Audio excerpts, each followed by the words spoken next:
abrimos as nossas portas para um mundo de negócio com esperança, determinação e uma visão clara do que queríamos alcançar.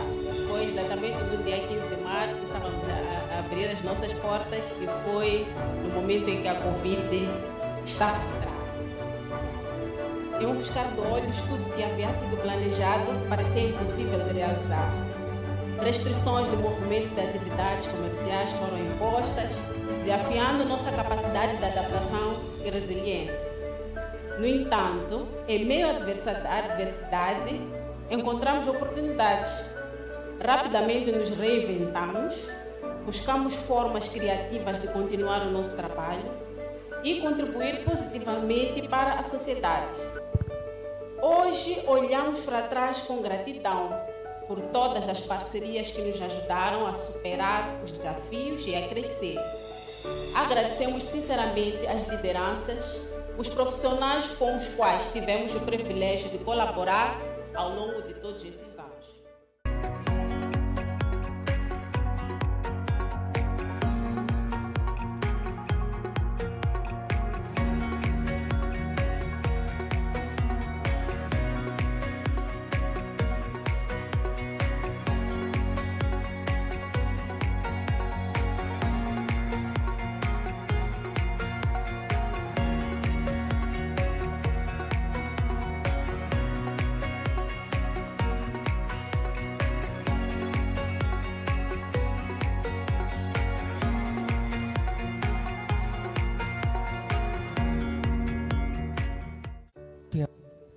Eu acho que a consciência pública aumentou no que diz respeito ao domínio, não é, dos direitos do utente, portanto, na unidade sanitária. Por isso que temos situações em que as pessoas no serviço de saúde já questionam determinadas coisas, o que não acontecia no passado, não é? E o que nós devemos garantir é a saturação de informação para que não deixemos espaço para que outras informações sejam, não é, captadas e atrapalhar, não é, o serviço de saúde. O que eu gostaria de dizer é muito simples. O doutor já falou a maior parte das coisas. É a gente continuar a trabalhar e vamos nos esforçar mais. Vamos contribuir para aquilo que a gente sabe. E aquilo que ele falou, outra coisa, nós temos que exatamente transmitir essa formação que o doutor falou, porque se pessoas estão lá no exterior, precisa também ser atendido da mesma forma que se atende as pessoas aqui dentro. Porque vamos ver, as pessoas estão lá sempre com, não tem que correr para a cidade, tem que correr. Por que não lá? Falta de formação e falta de profissionalismo dentro da saúde. Então é preciso expandir a informação. E nós também vamos dando o nosso maior. Vamos ver que a partir de agora e diante usamos também as nossas redes sociais para o bom contribuir para a saúde. Muito bom.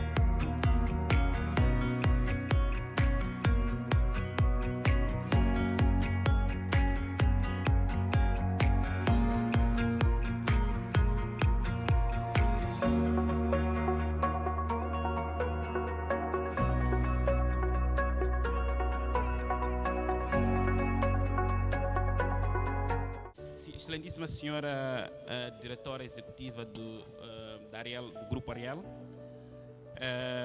senhores representantes das diversas organizações, da sociedade civil, organizações não governamentais, organizações e instituições académicas, incluindo os estudantes que estão aqui e os demais convidados.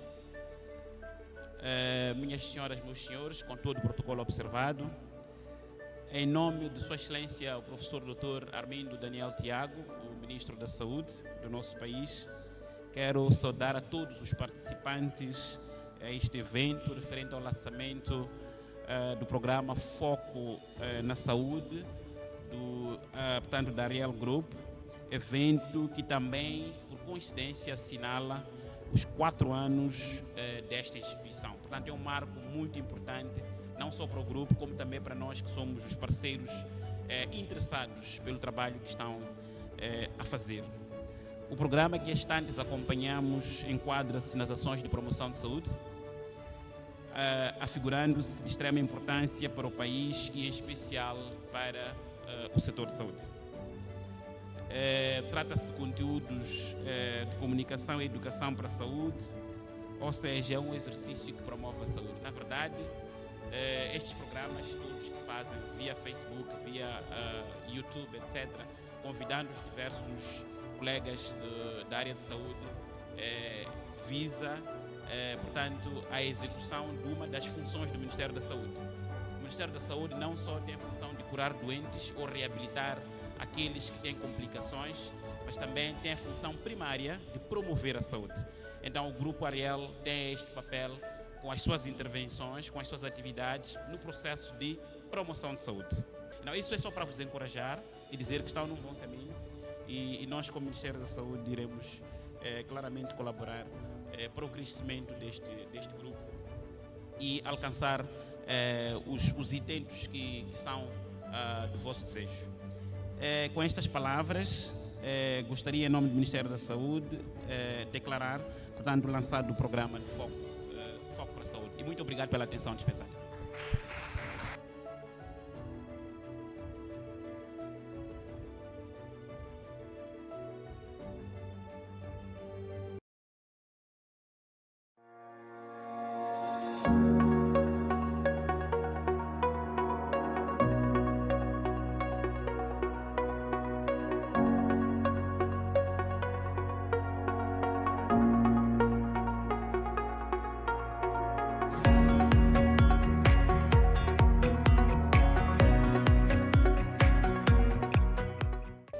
Exatamente 4 anos abrimos as nossas portas, dizer que foi um desafio muito grande. Abrimos as nossas portas para um mundo de negócio com esperança, determinação e uma visão clara do que queríamos alcançar. Foi exatamente no dia 15 de março que estávamos a abrir as nossas portas e foi no momento em que a Covid estava por trás. Em um piscar de olhos, tudo que havia sido planejado parecia impossível de realizar. Restrições de movimento de atividades comerciais foram impostas, desafiando nossa capacidade de adaptação e resiliência. No entanto, em meio à adversidade, encontramos oportunidades. Rapidamente nos reinventamos, buscamos formas criativas de continuar o nosso trabalho e contribuir positivamente para a sociedade.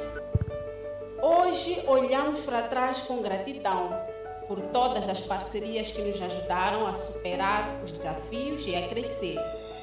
Agradecemos sinceramente as lideranças, os profissionais com os quais tivemos o privilégio de colaborar ao longo de todos esses anos.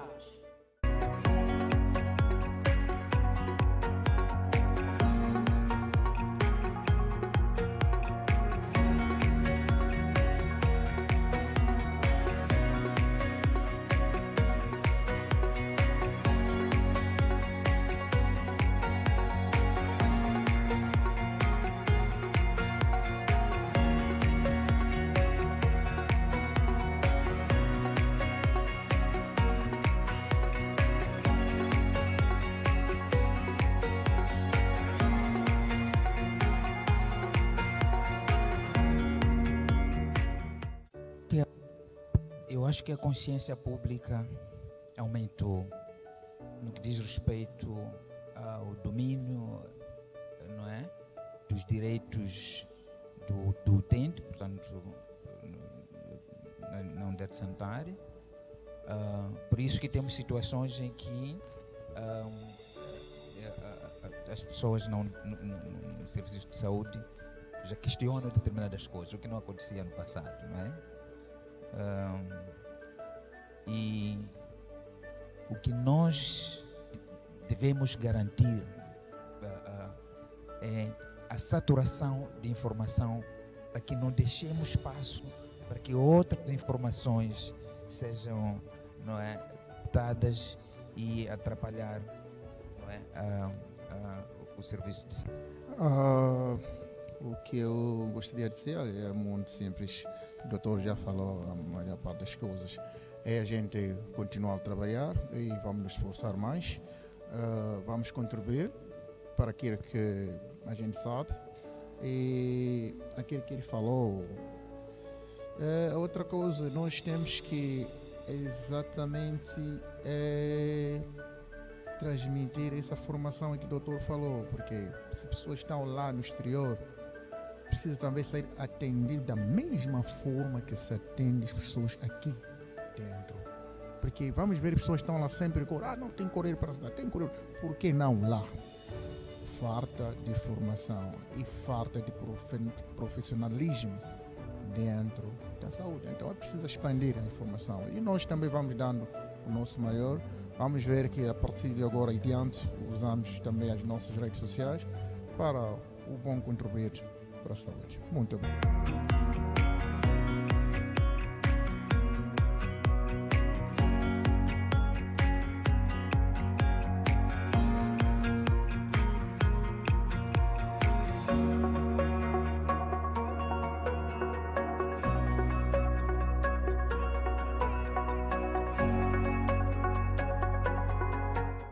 Excelentíssima senhora diretora executiva do Grupo Ariel, senhores representantes das diversas organizações, da sociedade civil, organizações não governamentais, organizações e instituições académicas, incluindo os estudantes que estão aqui e os demais convidados. Minhas senhoras, meus senhores, com todo o protocolo observado, em nome de Sua Excelência, o professor Dr. Armindo Daniel Tiago, o Ministro da Saúde do nosso país, quero saudar a todos os participantes a este evento referente ao lançamento do programa Foco.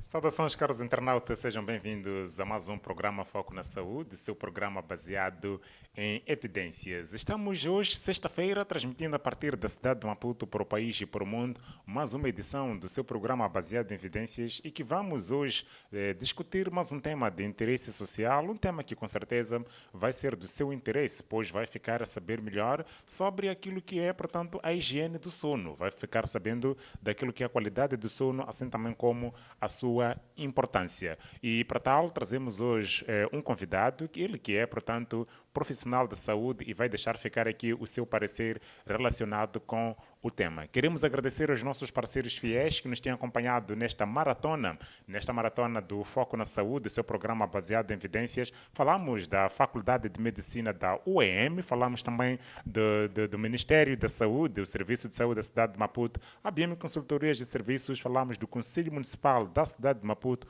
assim também como o Serviço Provincial de Saúde da província de Maputo. Esses que nos têm auxiliado bastante, assim também como outros que nos têm auxiliado de uma ou de outra forma para levar a cabo o programa Foco na Saúde. Mas antes mesmo de irmos aqui para o nosso convidado do dia, queria aqui saudar a Atawilha Macarengue. Seja bem-vinda a mais um programa Foco na Saúde. Boa tarde, Isidro. Boa tarde, caros internautas. Sejam bem-vindos ao Foco na Saúde e obrigada. Hoje, como sempre, não fugimos da regra, vamos falar da qualidade do sono. Um tema de interesse que talvez não tenhamos assim tanta noção do que é qualidade do sono. Então, hoje temos um convidado que nos visita pela segunda vez, o Dr. Paulo Saveca, ele que vai deixar aqui ficar o que é exatamente a qualidade do sono, o que é um sono saudável. Boa tarde, doutor. Obrigado e boa tarde aos que estão a me escutar e estão a me ver neste momento.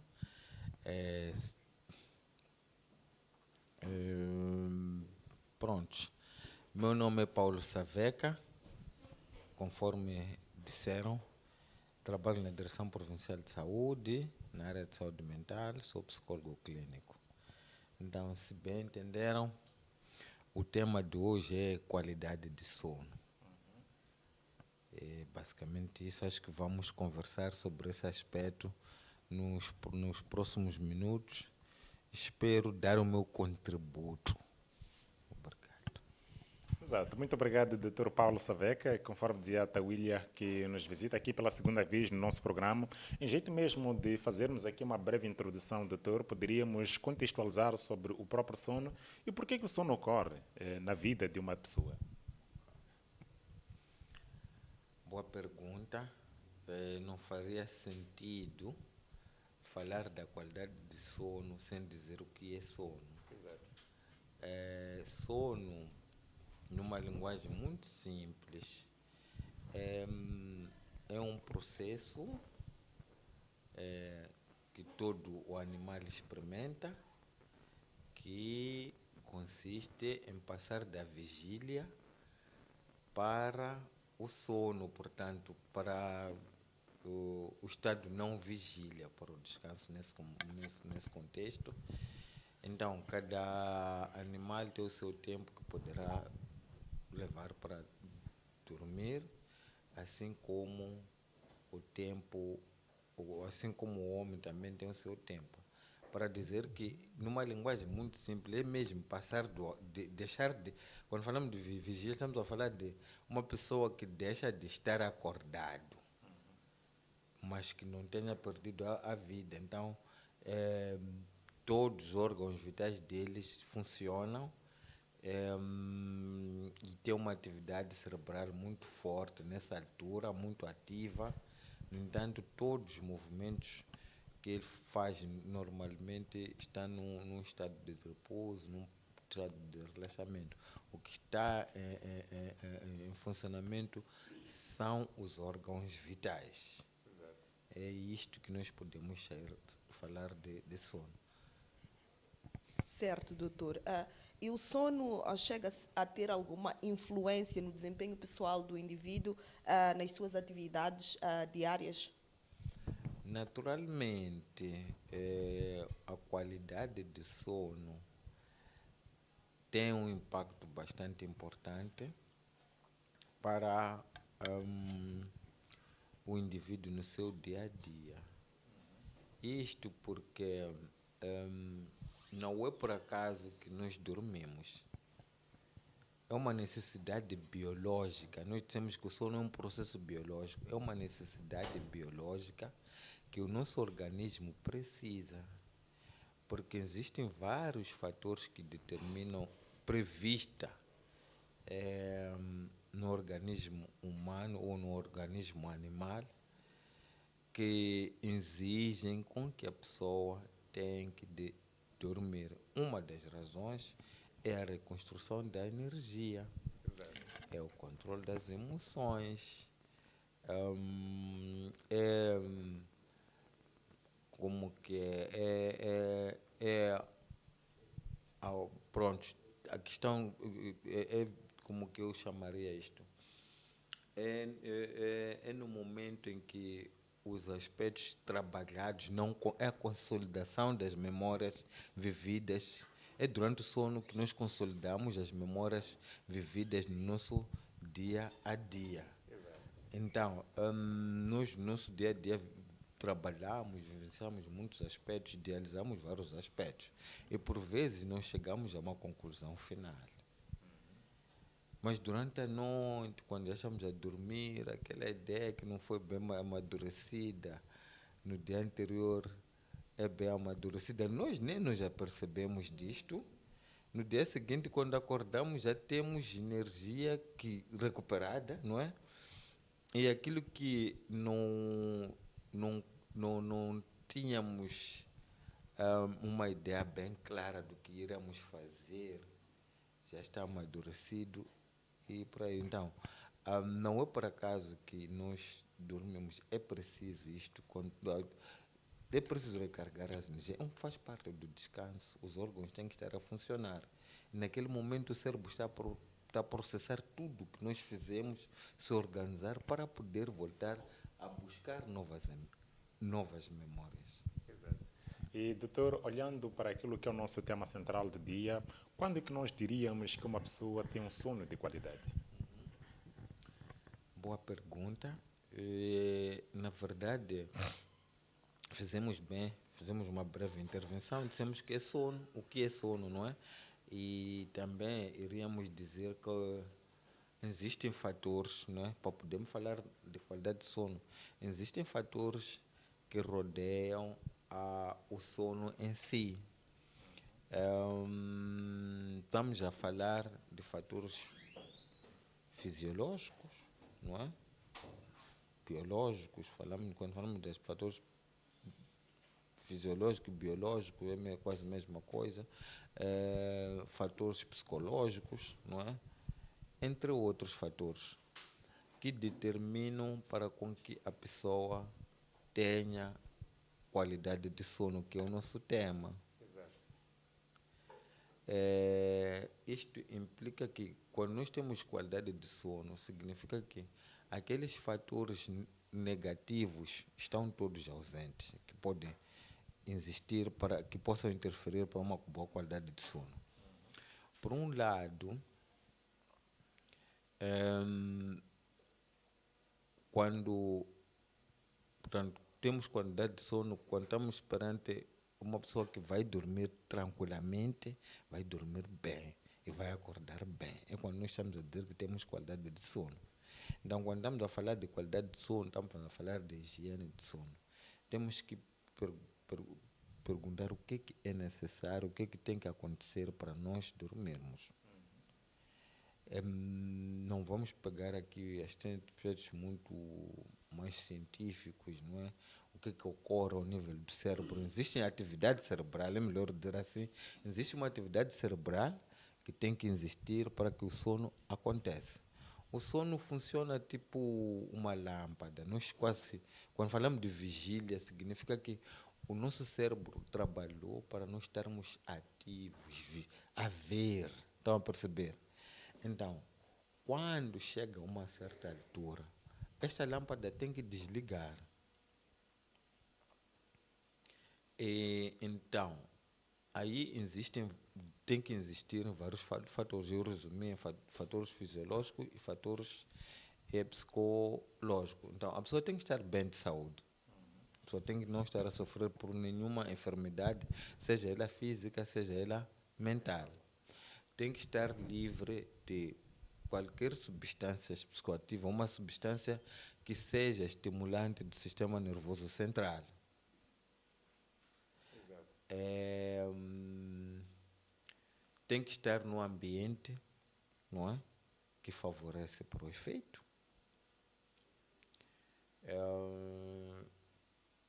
Tem que haver o escuro.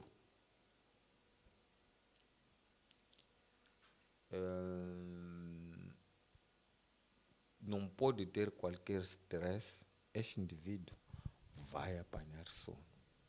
Mas ao contrário disso, e vai ter qualidade de sono. E tem que ter tido capacidade de lidar com os estresses do dia a dia. Aquilo que nós vivenciamos no nosso dia a dia tem um impacto tem um impacto muito forte para a nossa qualidade de sono. Se o indivíduo passou por fatores estressantes, violência, agressão, acompanhou informações que vão mexer com o psiquismo desta pessoa, é normal a mesma pessoa, no final do dia, não conseguir apanhar sono por causa daquilo que vivenciou no dia a dia.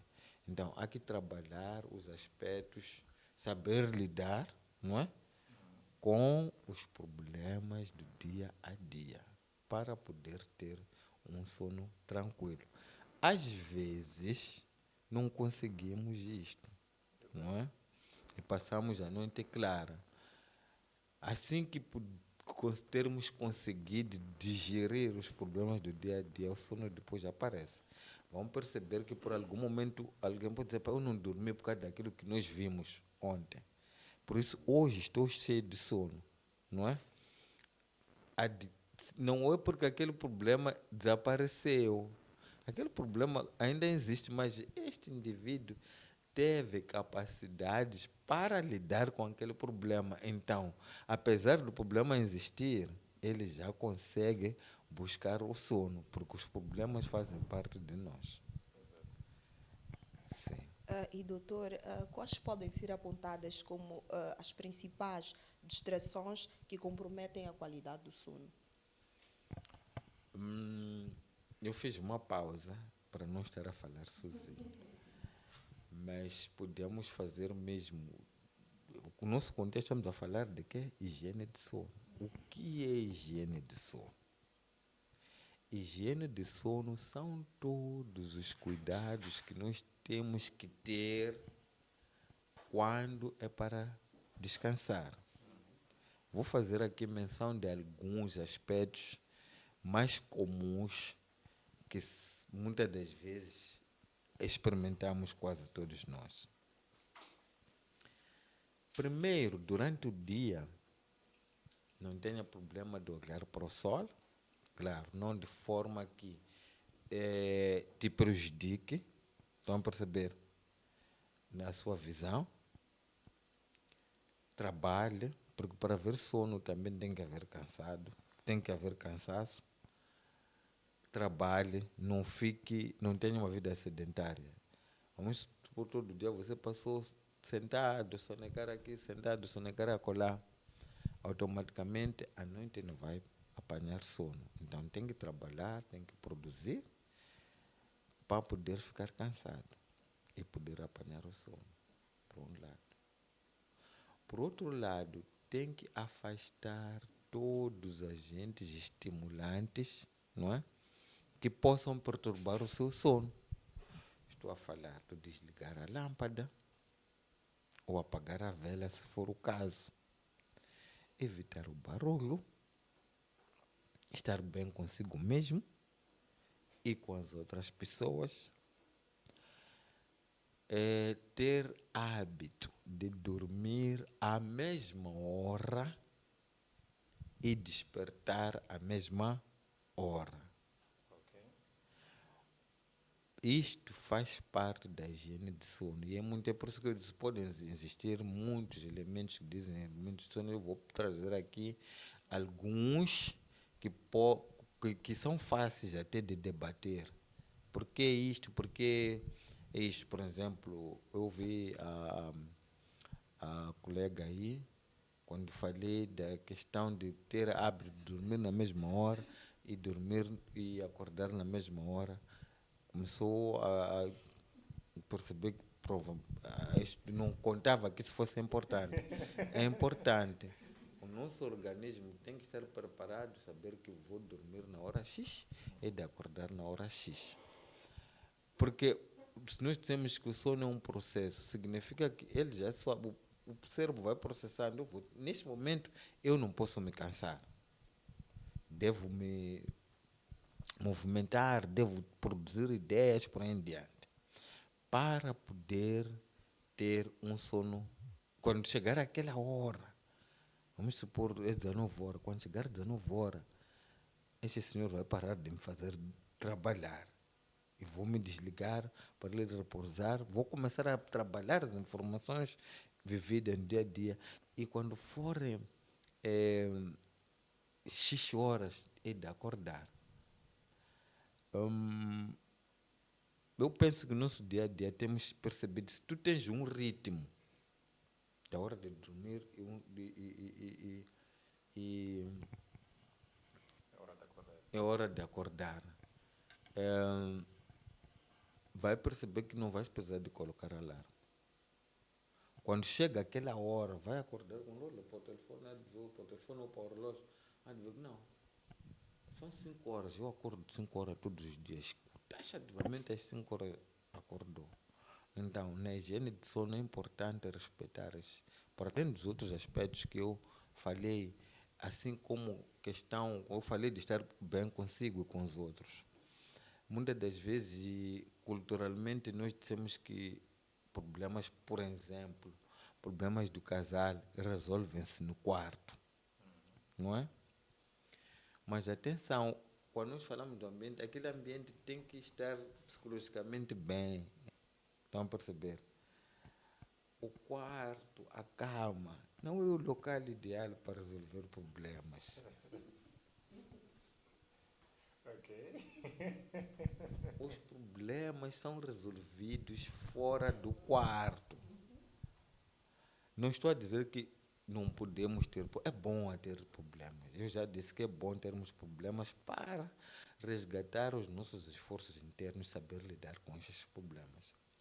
Então, automaticamente, quando falamos da higiene do sono, tens problema com a família, com o casal, resolve. Se não consegue, vai fazer pausa, não é? Vai recarregar as energias para poder resolver aquele problema. Provavelmente os internautas e vocês mesmos um dia podem ter experimentado discutir um problema e não chegarem a uma conclusão. Foram descansar, no dia seguinte resolver um problema foi tão simples. Estão a perceber? Foi tão simples porque houve um tempo, o cérebro memorizou aquele assunto, não é? Foi trabalhar, foi organizar. E no dia seguinte, aquela pessoa que dizia, não permito que você saia daqui da minha casa, fica por aí em diante, é um exemplo, né? Já não é o mesmo. Disse, não, pá, desculpa, eu percebi que há uma necessidade de tu ires à festa do fulano. Então, podes ir. Estão a perceber? Era o problema do dia anterior. Exato. Mas agora, se vocês vão para a cama, começam a discutir, começam a morder na cama, não vão dormir, podem escrever. Exato. Doutor, um dos hábitos que muitas das vezes se tem questionado é a necessidade, por exemplo, da higiene pessoal antes de ir a dormir. Até que ponto pode influenciar? Quando falamos do ambiente, é por isso que eu disse, são vários fatores, eu trouxe alguns. Tu tens que estar limpo, você como pessoa tem que estar limpo. O que vais cobrir tem que estar limpo. Eu nem peguei nesses pequenos detalhes. O local onde vai dormir, não é? Tem que estar em condições. Não podemos, quando falamos de estimulantes, é que são muitos estímulos, né? São muitos. Podemos acabar um dia em estar aqui a explicar quais são os possíveis estímulos. Um deles é esse. Os lençóis ou as mantas sujas com percevejos ou com alguns produtos químicos, né, que nos possam criar alguma alergia. Como que vai dormir? Se terá que lidar com percevejos, terá que lidar com mosquito. Agora podemos também fazer um link com a malária. Você a ser mordido com mosquitos, vai apanhar sono? Dificilmente. Então, se tu não tomou banho, por exemplo, vai ter uma alergia, vai começar a coçar, vai apanhar sono. Então, tudo isto aqui tem que estar acautelado. A qualidade da cama, não é? A qualidade da esteira, não é? Nós estamos a dizer que todos nós temos que ter cama, mas temos que ter um sítio onde, quando estamos a dormir, não seja algo que vai nos trazer alguma dor, não é? Temos que estar confortáveis. Temos que estar confortáveis. Então, a questão da higiene conta. Doutor, há um problema que está associado à falta de sono, à insônia. Neste caso, pessoas que têm vontade de dormir, mas não conseguem. Quais são as causas que podem ser apontadas para o desenvolvimento da insônia? O sono tem aquilo que são os seus distúrbios, não é? Ou perturbações de sono. Podemos ter insônias, podemos ter hipersônia, não é? Nesse contexto, perguntou-me sobre a insônia, que é mais comum e é a mais preocupante, muitas das vezes. Claro que a hipersônia também não deixa de ser preocupante. Então, insônia é a pessoa querer dormir e não apanhar sono. Mas só uma chamada de atenção. Até para chamarmos de insônia, significa que este indivíduo ficou 24 horas, não apanhou, não chegou de dormir nem. Porque há que dizer que eu estou com insônia enquanto dormiu de dia. Não faz sentido. Exato. Então, isto não pode ser considerado insônia. Não, se dormiu.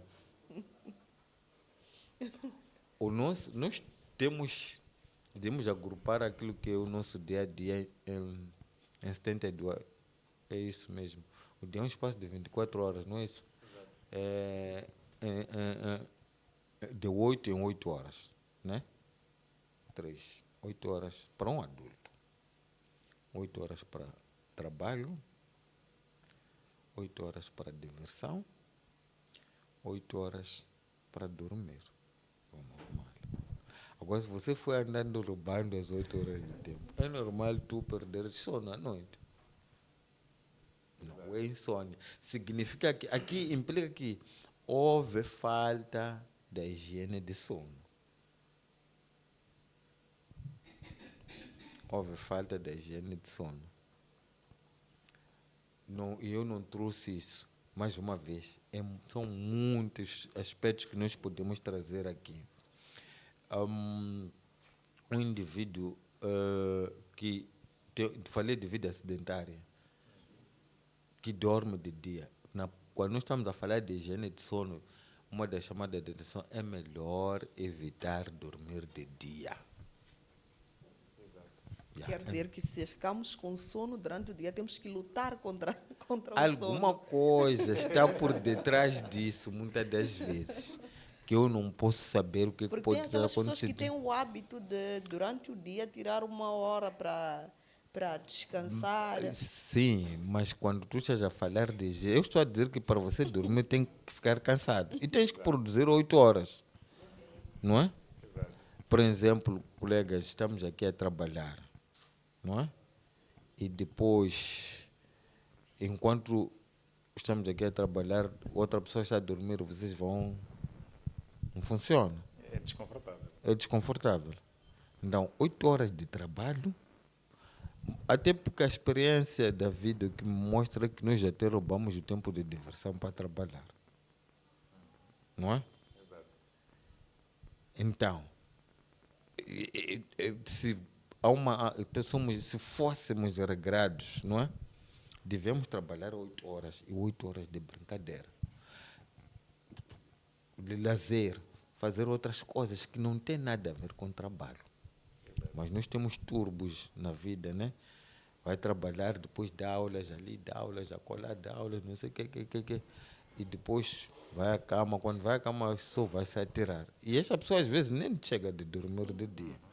Mas existem pessoas com vida sedentária, pegou um pequeno trabalho, foi para a cama dormir.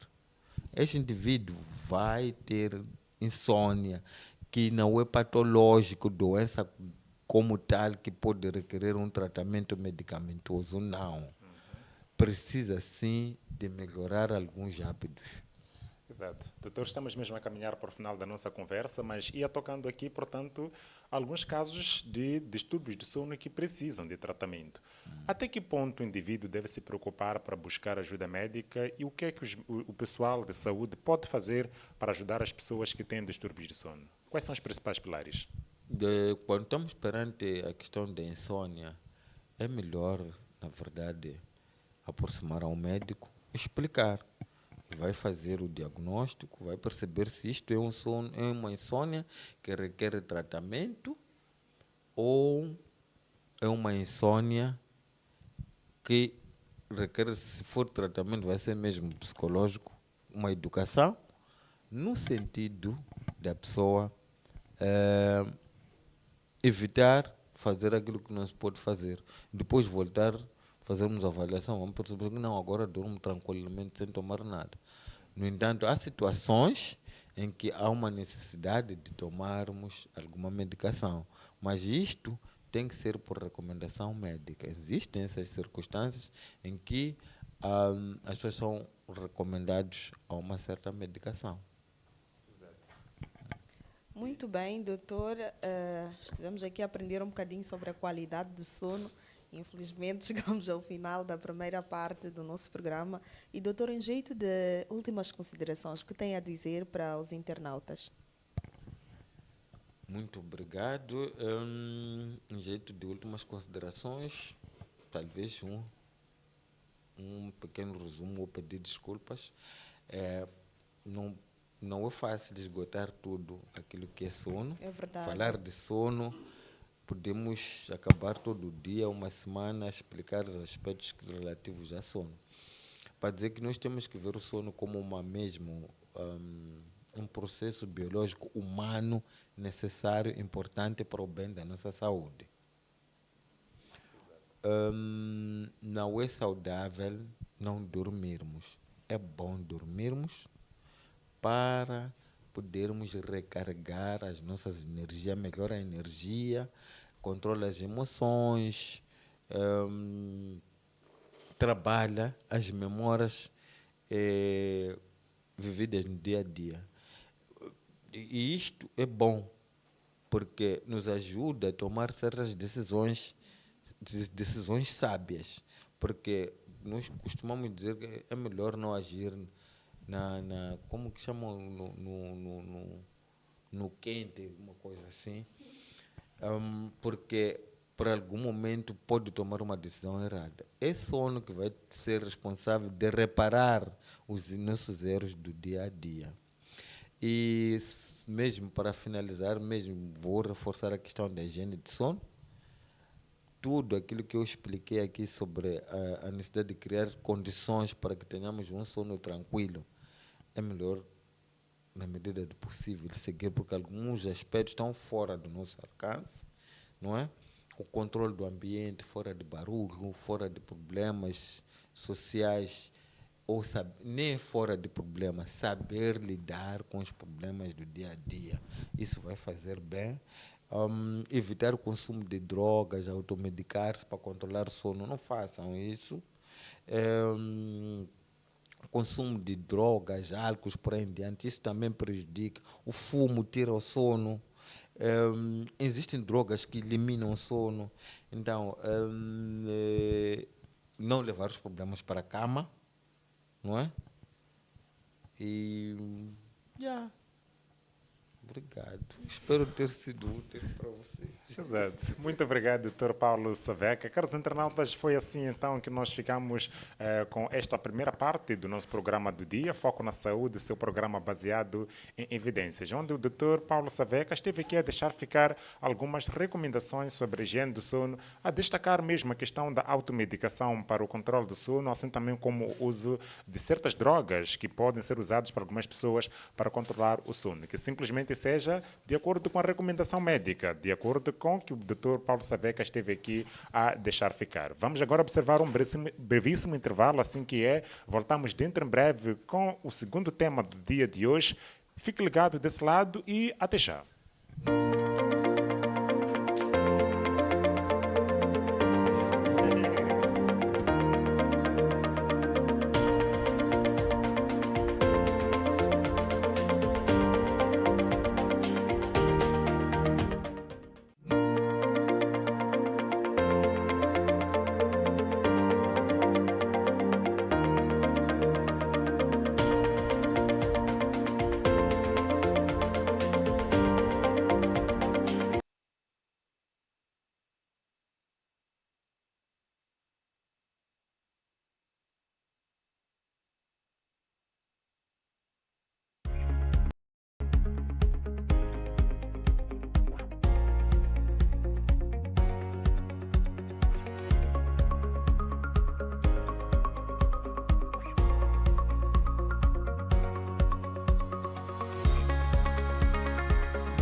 Caros internautas, voltamos então para o segundo bloco do programa do dia de hoje. Estamos na sexta-feira, a segunda edição desta semana, o programa Foco na Saúde, que é o seu programa baseado em evidências. E desta feita, vamos aqui para o nosso segundo tema do dia, onde nós veremos uma antevisão daquela que será a primeira conferência sobre a transdisciplinaridade para a eliminação da cólera, que vai decorrer nos dias 29 a 30 do mês em curso. E desta feita recebemos aqui uma convidada que vai deixar ficar os principais contornos que vão, portanto, nortear esta que é a primeira conferência de transdisciplinaridade nesta luta que temos contra a cólera em Moçambique e não só, assim também como nos outros países que encontramos-nos, portanto, com casos de cólera. Mas desde já queremos aqui saudar a nossa convidada, doutora, seja bem-vinda ao nosso programa Foco na Saúde. Tem agora a oportunidade de poder aqui deixar uma saudação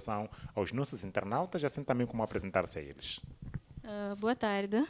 Obrigada primeiro pelo espaço que nos concedem para falar sobre este tema que é de extrema importância para a saúde da comunidade e da nossa população.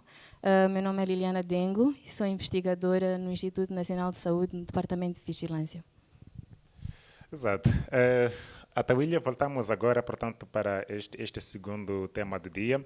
Doutora, olhando para aquilo que é a conferência que vamos ter nos próximos dias 29 a 30 de julho, quais é que são os principais desafios que Moçambique enfrenta na luta, portanto, contra a cólera e que serão abordados ao longo desta conferência?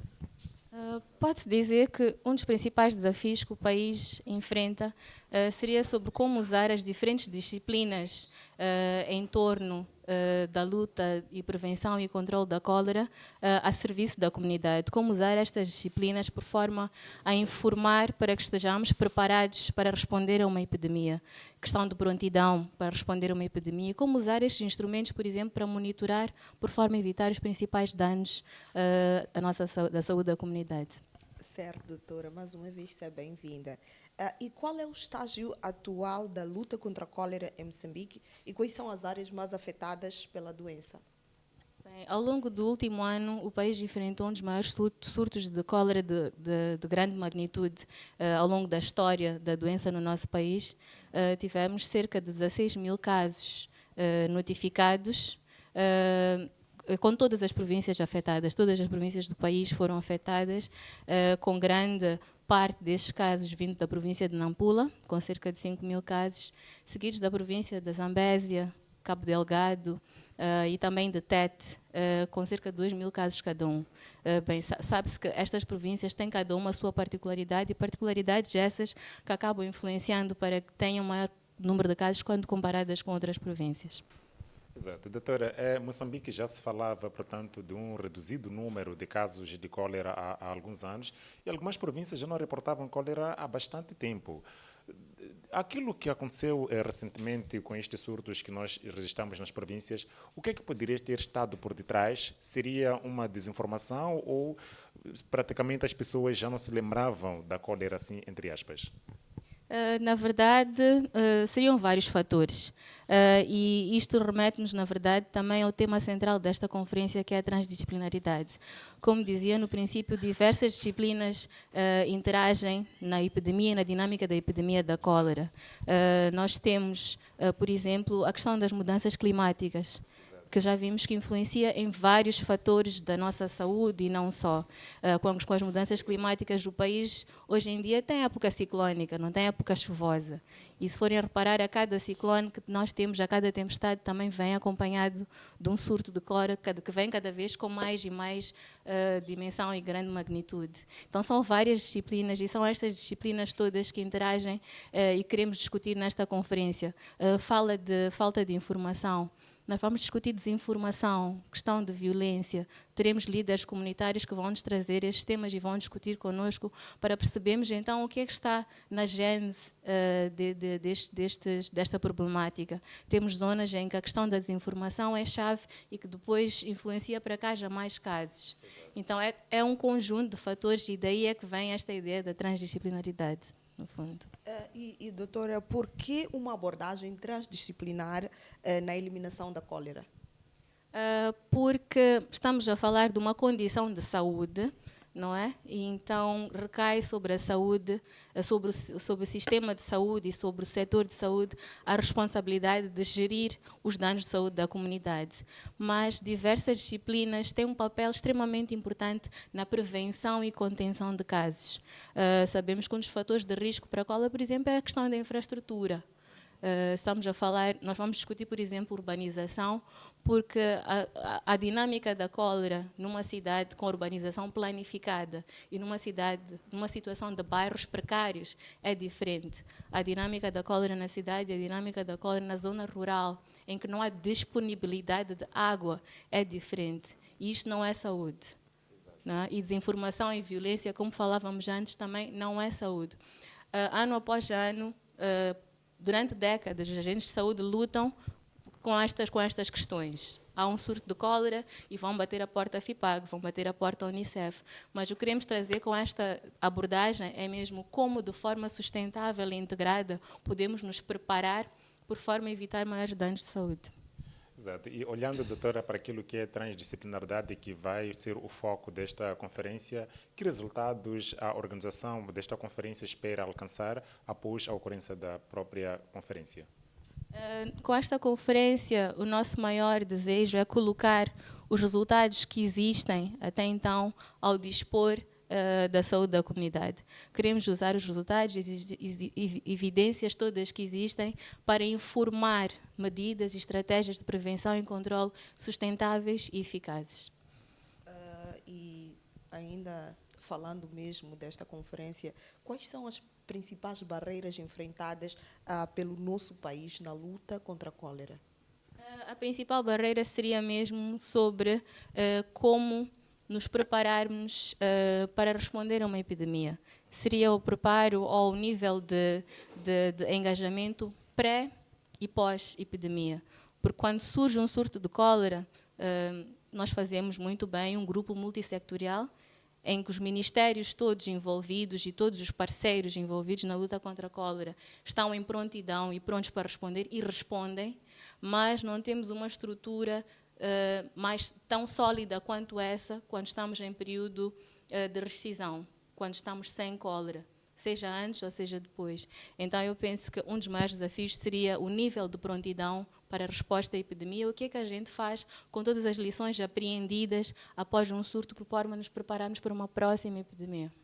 Exato. Doutora, nós estamos em Moçambique, um país em desenvolvimento, e isso, de uma ou outra forma, acaba nos dando alguma desvantagem. Se nós formos recuar para alguns anos atrás, algumas das estratégias que eram usadas, por exemplo, pelo setor de saúde, havia problemas de aceitabilidade por parte da sociedade em algumas províncias. Como é que se olha para a aceitabilidade nos dias de hoje, se formos a fazer a comparação e a evolução que estamos a registrar? Poderia pegar num exemplo em específico, que seria o exemplo da vacina contra a cólera, que é algo que é novo. Nós estamos a implementar a vacina contra a cólera talvez há 8 anos, e a primeira experiência foi, como bem disse, algo novo, em que teve grande influência de questões de desinformação, abordagens políticas e todo o tipo de fatores que podem influenciar a nível da comunidade por desconhecimento de algo novo. Mas após a implementação da primeira vacina e passados anos, e neste caso, por exemplo, a primeira vacina foi implementada, a primeira campanha foi feita na província de Nampula, e que era uma província que todos os anos era assolada pela cólera, neste caso foi na cidade somente e não em todos os distritos.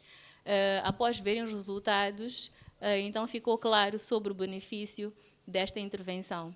E acaba sendo assim, as pessoas primeiro ficam reticentes antes de perceber o benefício que advém destas novas implementações e destas novas abordagens, mas assim que vem o benefício, torna-se muito mais fácil a implementação e a aceitabilidade. Certo. E quantos e quais tipos de especialistas do nosso país farão parte desta conferência? A expectativa é termos agentes sociais, a massa técnico-científica, a academia, por forma a termos mesmo uma discussão bastante rica. Como eu dizia, teremos líderes comunitários, por exemplo, quando falamos de agentes sociais, mas também queremos agentes sociais, organizações da sociedade civil, para que de facto, porque nós queremos garantir que os resultados que vão ser partilhados ou a pesquisa e a ciência que é feita em torno da cólera seja útil. E precisamos destas outras esferas para informar a utilidade e a relevância do que está a ser feito atualmente. Então, é ter estes agentes sociais, comunidade em geral, agentes civis, e massa técnico-científica e academia, por forma que todos percebam o seu papel e a relevância do que fazem e como melhorar para que seja realmente útil. Exato. Doutora, o nosso país está com um número crescente a cada ano de especialistas na área de saúde pública, o que demonstra que está-se a dar primazia para a questão de prevenção e não simplesmente o tratamento. Mas olhando agora para a questão de resposta, como é que o nosso país está preparado para responder aos surtos de cólera? Ainda estamos muito longe de alcançar o ponto ideal ou já estamos perto de chegar? Como eu dizia, faça um surto, todos arregaçamos as mangas e vamos à luta. Mas eu penso que a nossa batalha, teremos alguma vitória no dia que conseguimos mesmo ter um nível de preparação, o nível de preparação que nós pretendemos. O nosso país ratificou o roteiro global para a eliminação da cólera até 2030, da OMS, e com isso cabe sobre nós também a responsabilidade de elaborar um plano nacional de eliminação contra a cólera. Eu acho que este esforço é um esforço que, na verdade, este documento espelha o que é feito, o que vem sendo feito ao longo dos anos em termos de engajamento dos setores do governo e dos nossos parceiros na luta contra a cólera, espelha o que vem sendo feito, e este compromisso ou este documento vai nos ajudar bastante neste sentido, a termos níveis de preparação e também compromisso do governo para algumas questões que são chave, como é a questão do financiamento, que não se pode deixar de fora. Certo, doutora. E existem novas tecnologias ou métodos sendo explorados para a detenção e tratamento da cólera no nosso país? Sim. Na verdade, a cólera, para os médicos, a cólera é muito característica. Não é? Tem uma diarreia que é muito característica, que tem aspecto de água de arroz e não é parecido com mais nenhuma diarreia. Então, geralmente, para um clínico, vê e assumidamente já sabe o que é, não é? Mas, porque estamos numa situação em que temos cada vez mais casos, cada vez mais zonas afetadas, temos que estudar outras abordagens e outras disciplinas. Há a situação em que temos indivíduos a carregar o vibrião colérico, que é o causador da cólera, sem ter a diarreia. Mas isto é um fator de risco para afetar as comunidades. E pode ser, por exemplo, que aquele indivíduo tem uma situação de saúde boa, que não lhe permite desenvolver a doença, mas que vai transmitir a alguém que tem uma imunidade baixa e que vai desenvolver a doença. Então, é sim característico e pode-se detectar por forma clínica, mas aí a importância dos sistemas laboratoriais de diagnóstico para monitorar e também prevenir a saúde da população. Então, sim, temos meios de diagnóstico. Classicamente, nós usávamos o diagnóstico microbiológico por cultura, que leva tempo, mas nos permite monitorar o surto, e é o que a gente usa geralmente para declarar o fim do surto, quando se diz na televisão ou no jornal que uma província declarou o fim do surto. Essa monitoria é feita a nível do laboratório, porque vai-se testando até o ponto de ver que já não há vibrião colérico nas amostras que são recebidas. Mas isto é a abordagem clássica. Com o último surto, introduzimos o teste rápido, mas o teste rápido é só para despiste, não confirma um caso, mas permite-nos chegar ou ter alguma visão do que se passa em zonas remotas e zonas que não têm laboratórios robustos, porque o diagnóstico microbiológico geralmente faz-se a nível central, nos laboratórios dos hospitais provinciais ou nos laboratórios de saúde pública do nosso país. Então, os testes rápidos que foram introduzidos há pouco tempo ajudam-nos neste despiste para fazer este rastreio dos casos e permitir dar esta suspeita ou não de um possível surto. E estamos a introduzir também o diagnóstico molecular. O diagnóstico molecular é o que nós fizemos quando foi na altura da Covid, por exemplo, que é muito mais caro, mas nos dá uma informação muito rica. é mais rápido que o diagnóstico microbiológico, que é o clássico, e nos dá muitas outras informações, por exemplo, como de onde vêm os casos. Não sei se já acompanharam que às vezes na fronteira do Malau e Moçambique nunca se sabe de onde é que vêm os casos e fica aquela discussão. Mas o diagnóstico molecular permite fazer esta epidemiologia para rastrear os casos e perceber a dinâmica da circulação do Vibrião. E por acaso a fronteira de Malawi foi um dos principais focos que deixou muita preocupação no último surto. Mas olhando para isso, doutora, como é que nós podemos olhar? Existem pontos mais preocupantes em Moçambique ou o Instituto Nacional de Saúde, assim também como o MISAU, olha para todas as províncias do mesmo jeito no concernente à vigilância epidemiológica? Um avanço grande que tivemos, havia de chamar avanço tecnológico de certo modo, mas é na verdade uma estratégia e é uma metodologia para mapear as áreas do país. Usamos dados epidemiológicos dos anos anteriores para mapear as áreas do país mais propensas ou não à ocorrência da doença e desta forma classifica-se o país. Então, com este nós chamamos o mapeamento de zonas quentes. Então, com este mapeamento é possível dividir o país nas áreas que são de alto risco, as áreas que são de médio risco e as áreas de baixo risco. Isto também ajuda o Ministério a planificar as suas ações e os seus recursos. Então, existe uma estratificação. Exato. Atauília, estamos mesmo a caminhar para o final do nosso programa, mas penso que ainda há espaço aqui para mais uma pergunta para a doutora.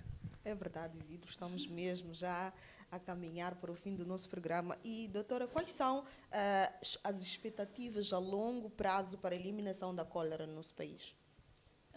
As expectativas são mesmo, eu acho que esta conferência reflete um pouco o que é a nossa visão e o que nós esperamos como grupo multissectorial de trabalho para a resposta à cólera. Então, a expectativa é com o Plano Nacional de Eliminação da Cólera, que eu falava anteriormente, que haja um compromisso e engajamento a todos os níveis na luta contra a cólera e que haja esta preparação e haja também mecanismos que nos ajudem a ter um nível de preparo de acordo com o que é expectável e que estejamos desta forma a proteger a saúde da comunidade.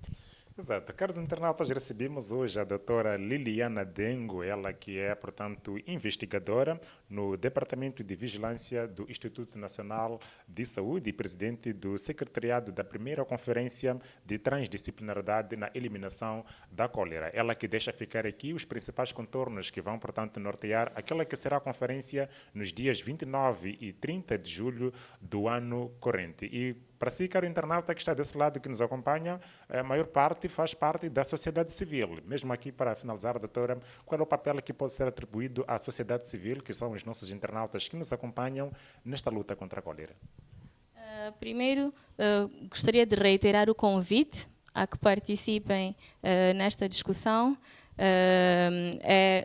Podem visitar o website do Instituto Nacional da Saúde, ins.gov.mz, vão encontrar lá o evento. Tem a componente virtual de participação e virtualmente podem expor, deixar lá as suas questões, e porque para nós, como cientistas e investigadores, é extremamente importante, principalmente investigadores de um Instituto Nacional de Saúde Pública, é extremamente importante que a nossa ciência seja relevante e seja útil.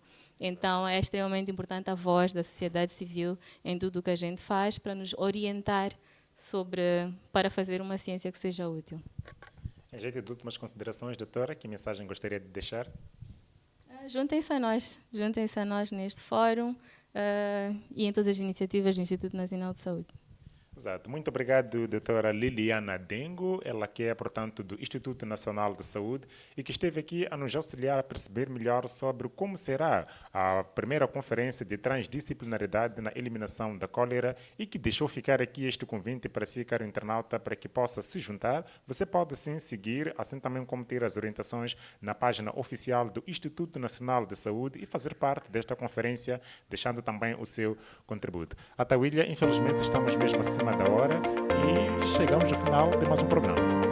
Verdade, Isidro, chegamos ao final de mais um programa e prometemos voltar terça-feira quando forem pontualmente 14 horas. Até lá. Até lá. Bom final de semana.